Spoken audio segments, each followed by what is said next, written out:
മീഡിയയുടെ ഒരു പുതിയ വീഡിയോയിലോട്ട് എല്ലാവർക്കും സ്വാഗതം. ഇന്ന് നമ്മളൊരു നെബുലൈസറിന്റെ ഒരു അൺബോക്സിംഗ് വീഡിയോ ആണ്. കുറച്ച് കാര്യങ്ങൾ പരിചയപ്പെടുത്തി തരാം. പിന്നെ നെബുലൈസർ എങ്ങനെയൊക്കെയാണ് ഉപയോഗിക്കുന്നത്, ഏത് സാഹചര്യത്തിലാണ് ഉപയോഗിക്കുന്നത്, അങ്ങനത്തെ കാര്യങ്ങളാണ് പറയുന്നത്. ഇപ്പോൾ കൊറോണയുടെ എല്ലാം പ്രശ്നങ്ങളെല്ലാം വന്നതോടുകൂടി ഈ നെബുലൈസർ മിക്കവാറും ആൾക്കാർക്കും വളരെയധികം പരിചിതമായി കഴിഞ്ഞു. ഇന്ന് നമ്മൾ ഹെൽത്ത്ഷൈൻ്റെ ഒരു നെബുലൈസർ ആണ് പരിചയപ്പെടുന്നത്.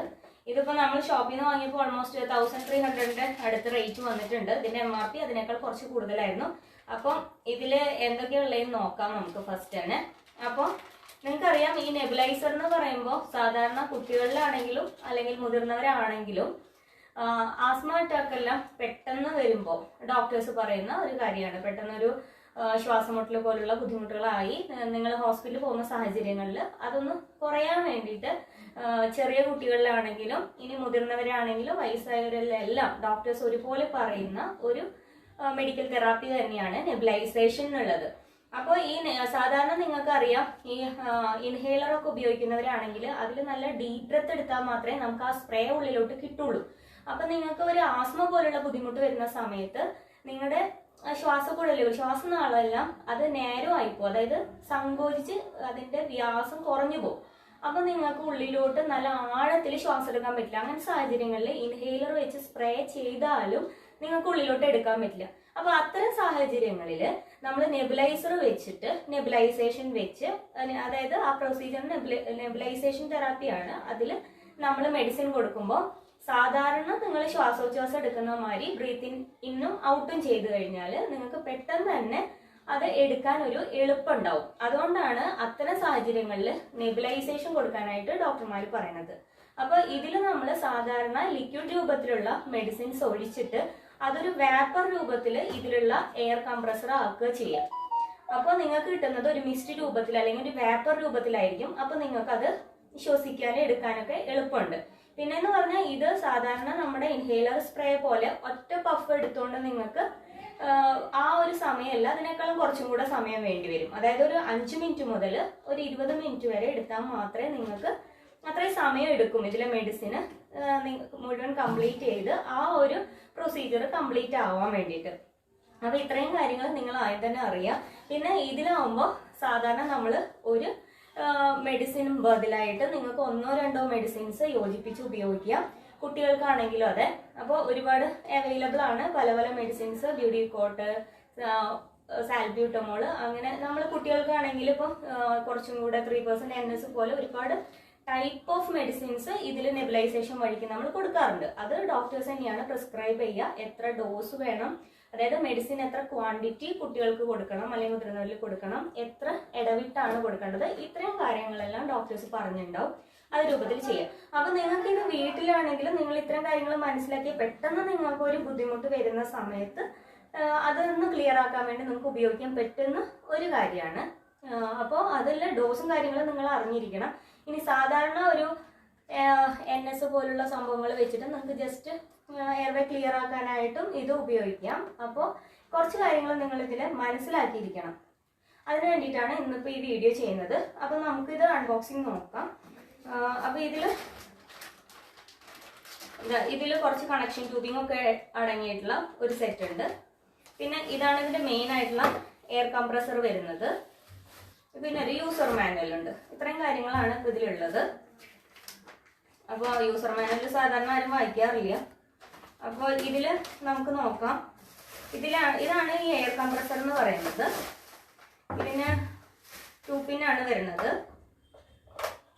ഇത് നമ്മൾ പ്ലഗ് പോയിന്റിലോട്ട് കൊടുക്കുമ്പോൾ ആ ഒരു പ്രഷറൈസ്ഡ് എയർ വരാനുള്ളത്. അപ്പോൾ ഇത്രയാണ് ഈ സംഭവം. ഇതിൽ കണക്ഷൻ ഉണ്ട്. ഇത് പവറിൻ്റെ switch, just on and off switch ആണ്. ഓക്കെ, ഇനി നമുക്ക് ഇത് പൊടിച്ച് നോക്കാം.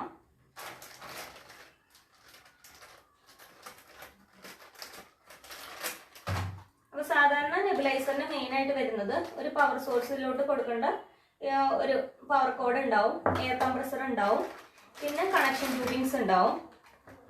അതായത് മെഡിസിൻ, ലിക്വിഡ് മെഡിസിൻ ഇടുന്ന ജാറിൽ നിന്ന് ഇതിലോട്ടുള്ള ഒരു കണക്ഷൻ ട്യൂബിങ്സ്, അതാണ് ഇത്. പിന്നെ മാസ്ക്, മൗത്ത് പീസോ മാസ്കോ ഇത് മൗത്ത് പീസാണ്. ഇതിപ്പോൾ കുറച്ചും കൂടെ വലിയവർക്കുള്ള മാസ്ക് ആണ്. ഇത് ചെറിയ കുട്ടികൾക്കുള്ള മാസ്ക്. പിന്നെ ഇതാണ് ലിക്വിഡ് മെഡിസിൻ ഇടേണ്ട ജാറ്. പിന്നെ ഇതിൽ വേറൊരു സംഭവമുണ്ട്. ഇതിൽ യൂസർ മാനുവൽ എഴുതിയിട്ടുണ്ട്. റൊട്ടേഷൻ കപ്പാണിത്, റൊട്ടേഷൻ ക്യാപ്പ്. അത് നമ്മളിവിടെ ഫിറ്റ് ചെയ്യാനുള്ളതാണ്. മെഡിസിൻ ഒഴിച്ചിട്ട് നമുക്ക് ആ വരുന്ന എയർ ഫ്ലോനെ കൺട്രോൾ ചെയ്യാനൊക്കെ ഉള്ളത്. ഓക്കെ, അപ്പം ഇത് നമുക്ക് കണക്ട് ചെയ്ത് നോക്കാം. അപ്പം ഇതിലാണ് നമ്മൾ മെഡിസിൻ ഇടുക. ഓക്കെ, ഇതിൻ്റെ ഉള്ളിൽ ഇങ്ങനൊരു സംഭവമുണ്ട്. ഇത് ഇന്നർ കോർ എന്നാണ് ഇതിൽ എഴുതിയിട്ടുള്ളത് ഇവർ. ഓക്കെ, ഇതാണ് ലിക്വിഡ് ചേമ്പർ. ഇതിൽ മെഷർമെന്റ് ഉണ്ട്. മെഷർമെന്റ് എഴുതിയിട്ടുണ്ട്. മാക്സിമം നമ്മൾ എത്ര ഒഴിക്കണം, മിനിമം ഇതിൽ 4, 6, 8 എന്നുള്ള 3 റീഡിങ്സ് ഉണ്ട്. ഇതിൽ മാക്സിമം ലെവൽ ഇത്ര ഒഴിക്കാന്നുള്ളതുണ്ട്. ഓക്കെ, അപ്പോൾ ഇത് ക്യാപ്പ്, ഇത് മെഡിസിൻ ചേമ്പർ, ഇത് മൗത്ത് പീസ് ആണ് ഇതിൻ്റെ.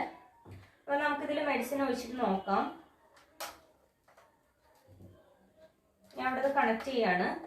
അപ്പോൾ ഇവിടെയാണ് നിങ്ങൾ കണക്ട് ചെയ്യേണ്ടത്. ഇത് അത് ജസ്റ്റ് ടൈറ്റ്. അപ്പോൾ അതാണ് നമ്മളിവിടെ കണക്ട് ചെയ്തിട്ടുണ്ട്. ഈ കണക്ഷൻ പോർട്ട് ഉണ്ടായിരുന്നു, നമുക്ക് നോക്കിയാൽ തന്നെ മനസ്സിലാവും. അപ്പോൾ ഒരെൻ്റെ ഇവിടെ കണക്ഷൻ ട്യൂബിങ്സിന്റെ ഒരെൻ്റെ അവിടെ കണക്ട് ചെയ്തു ഇതിന്റെ കമ്പ്രസറിലോട്ട്. ഇനി നെക്സ്റ്റ് അവിടെ ലിക്വിഡ് ചേമ്പറിന്റെ താഴത്തോട്ട് കണക്ട് ചെയ്യാം. ഓക്കെ, ഇനി അത് കഴിഞ്ഞാൽ ഇതാണ് ചേമ്പർ. ഇതിലോട്ട് മെഡിസിൻ ഞാനിപ്പോൾ വേറെ മെഡിസിൻസ് ഒന്നും എടുക്കുന്നില്ല, നോർമൽ സലൈൻ തന്നെയാണ്. എന്തെങ്കിലും ഒരു 2 ml സലൈൻ ഉണ്ട്. സലൈൻ ഈ ജാറിലോട്ടാണ് നമ്മൾ മെഡിസിൻ ഇടേണ്ടത്. ഓക്കെ, മെഡിസിൻ ഇടുക, ക്ലോസ് ചെയ്യുക. ടൈറ്റായിട്ട് ക്ലോസ് ചെയ്യണം, ഇല്ലാന്ന് വെച്ചാൽ ഫ്യൂംസ് കറക്റ്റായിട്ട് വരില്ല. ഇനി ഇത് വെച്ച് നമ്മൾ ക്ലോസ് ചെയ്യണം. ഓക്കെ, ഇനി ഇത് നമുക്ക് കണ്ടോ, ഇപ്പൊ ഇത്രയും കണക്ട് ചെയ്തു. ഇതാണ് മെഡിസിൻസ് ഏതാണ് നമ്മൾ ഉപയോഗിക്കണം. മെഡിസിൻസ് നിങ്ങളുടെ കയ്യിൽ റെസ്പ്യൂൾസ് ആണെങ്കിൽ അത്, വേറെ ഏതെങ്കിലും മെഡിസിൻസ് നിങ്ങൾക്ക് സിറിഞ്ചിൽ തന്നിരിക്കുന്ന മെഡിസിൻസ് ആണെങ്കിൽ അത്, നിങ്ങൾ ഉപയോഗിക്കുന്ന ഏത് മെഡിസിൻ ആണ് ഡോക്ടർ പ്രിസ്ക്രൈബ് ചെയ്തിട്ടുള്ളത് ആ മെഡിസിൻ നിങ്ങൾ ഈ ലിക്വിഡ് ചേമ്പറിലോട്ട് ആക്കുക. അത് കഴിഞ്ഞിട്ട് നമ്മൾ ഈ കണക്ഷൻസ് കംപ്ലീറ്റ് ചെയ്തു. ഇനി ഇതാണ് മൗത്ത് പീസ് വരുന്നത്. അപ്പൊ നിങ്ങൾക്ക് ഇതാണ് സൗകര്യമെങ്കിൽ ഈ മൗത്ത് പീസ് ഫിറ്റ് ചെയ്യാം. ഇനി അതല്ല മാസ്ക് ആണെങ്കിൽ മാസ്ക് ഫിറ്റ് ചെയ്യും. ഞാൻ മൗത്ത് പീസ് ഫിറ്റ് ചെയ്ത് നിങ്ങളെ കാണിക്കാം. ഓക്കെ, ഇനി അപ്പൊ ഇത്രയും നമ്മുടെ ട്യൂബിങ്സ് കഴിഞ്ഞു. ഇനി ഇത് പവർ കോഡിലോട്ട് കൊടുക്കാം, പവർ സപ്ലൈയിലോട്ട് കൊടുക്കുക, നമ്മൾ ഓൺ ചെയ്യാം. ഓക്കെ, കാണില്ല. അപ്പൊ മെഡിസിൻസ് ഇതിൽ വരുന്നുണ്ട്, ഫ്യൂംസ് കാണുന്നില്ല. അപ്പൊ ഇത്രയേ ഉള്ളൂ ഇതിന്റെ കണക്ഷന്. ഇതൊരു 5 to 15 മിനിറ്റ്സ് കഴിഞ്ഞാൽ ഇതില് ഫ്യൂംസ് എല്ലാം വന്ന് ഇതില് മെഡിസിൻസ് കംപ്ലീറ്റ് ആവും. അപ്പം ഇത്രയാണ് ഈ നെബുലൈസർ എങ്ങനെ ഉപയോഗിക്കാന്നുള്ളത്. കാര്യങ്ങൾ മനസ്സിലായി എന്ന് വിചാരിക്കുന്നു. ഇനി വേറെ മാസ്ക്, ഇതിപ്പോ മാസ്ക് വെച്ച് ഞാൻ ഇനി കാണിക്കാം. ഇതിൽ നമ്മുടെ ഓൺ ആൻഡ് ഓഫ് സ്വിച്ച് ഉണ്ട്. സ്വിച്ച് വെച്ച് വേണേൽ നമുക്ക് ഓഫ് ചെയ്യാവുന്നതാണ്. ഓക്കെ, ഇനി ഇതിപ്പോ പീഡിയാട്രിക്, അതായത് പീഡിയാട്രിക് ടൈപ്പ് മാസ്ക് ആണ്, അത് സൈസിൽ വരുന്നതാണ്. മാസ്ക് ഫിറ്റ് ചെയ്യുവാണെങ്കിൽ ഈ മൗത്ത് പീസിലോട്ട് വേറെ പ്രത്യേകിച്ച് ഒന്നുമില്ല, ഈ മാസ്ക് ഫിറ്റ് ചെയ്യുക. ഇത് കുഞ്ഞുങ്ങൾക്ക് ഓക്കെ അവരുടെ നോസിലോട്ട് ഫിറ്റ് ചെയ്യുന്ന രീതിയിൽ ഇതാണ്. ഇത് ഫ്രണ്ടിലോട്ട് വരണം, ഇവിടെ ഈ മാർക്കില്ലേ. അപ്പോൾ ഇത് ഇങ്ങനെ കുട്ടികളുടെ തലയുടെ അവിടെ വെച്ചിട്ട് വെച്ച് കൊടുക്കുക. ഇതിപ്പോൾ എൻ്റെ സൈസിന് ചെറുതാണ്, അപ്പോൾ കുട്ടികളുടെ സൈസിന് ഇത് ഓക്കെ ആയിരിക്കും. അത് കഴിഞ്ഞ് സെയിം തന്നെ ഇതുപോലെ എല്ലാം കണക്ട് ചെയ്യാം. ദെൻ ഇത് ഓൺ ചെയ്യുക. അപ്പോൾ ഇതാണ് അവരുടെ നോസിലോട്ടുള്ള ഒരു മാർക്ക് ഇവിടെ കൊടുത്തിട്ടുണ്ട്. അത് നിങ്ങൾക്ക് മനസ്സിലാവും. ഇനി കുട്ടികൾ സമ്മതിക്കുന്നില്ലെങ്കിൽ നിങ്ങൾക്ക് കയ്യിൽ പിടിച്ച് അവർക്ക് കൊടുക്കാം. എപ്പോഴും ഈ ലിക്വിഡ് ചേമ്പർ സ്ട്രെയിറ്റ് ആയിട്ട് വരണം, അതാണ് നിങ്ങൾ ശ്രദ്ധിക്കണം. നിങ്ങൾ അങ്ങനെ ഇങ്ങനെയൊക്കെ ചരിച്ചു പിടിച്ചു കഴിഞ്ഞാൽ ശരിക്കുള്ള ഫ്യൂംസ് വരത്തില്ല. സ്ട്രെയിറ്റ് ആയിട്ട് പിടിക്കാൻ വേണ്ടി ശ്രദ്ധിക്കാം. ഓക്കെ, ആണല്ലേ, ഫ്യൂംസ് വരുന്ന കണ്ടില്ലേ. ഓക്കെ, അപ്പോൾ ഇത് പീഡിയാട്രിക് ടൈപ്പ് മാസ്ക് ആണ്. അഡൽട്ട് ടൈപ്പ് മാസ്ക് ആണ് ഇത്.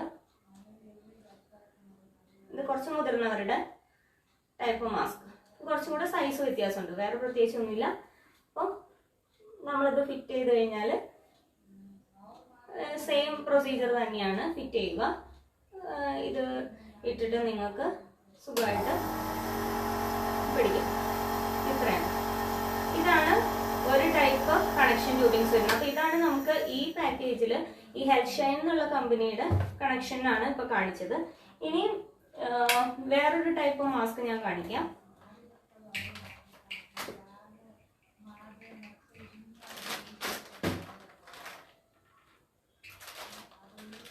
ഇത് സാധാരണ നമ്മൾ ഹോസ്പിറ്റലിലൊക്കെ കണ്ടുവരുന്ന മാസ്ക് ആണ്. ഇപ്പോൾ ഹോസ്പിറ്റലിലെല്ലാം യൂസ് ചെയ്യുന്നവരാണെങ്കിൽ ഇത് കണ്ടിട്ടുണ്ടാവും.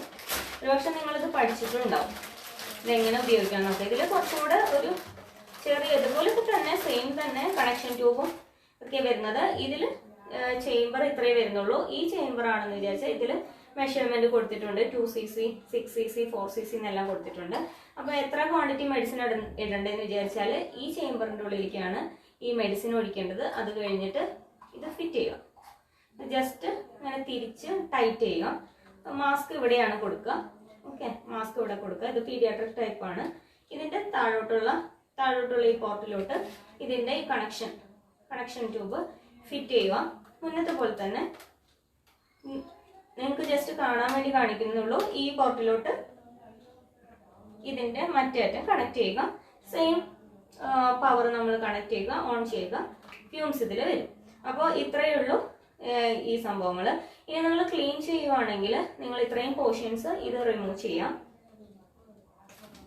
അപ്പോൾ ശരിക്കും നിങ്ങളൊരു സിംഗിൾ യൂസ് കഴിഞ്ഞാൽ തന്നെ ഇത് ക്ലീൻ ചെയ്ത് വെക്കണം. കാരണം നിങ്ങൾ വേപ്പർ രൂപത്തിലുള്ള ആ ആവിയാണ് നിങ്ങൾ എടുക്കുന്നത്. അപ്പോൾ ബാക്ടീരിയ വളരാനുള്ള ഒരുപാട് സാഹചര്യങ്ങൾ കൂടുതലാണ്. അത് കാരണം കൊണ്ട് കറക്റ്റായിട്ട് വാഷ് ചെയ്ത് പ്രോപ്പറായിട്ട് ഡ്രൈ ചെയ്ത് ഉപയോഗിക്കുക.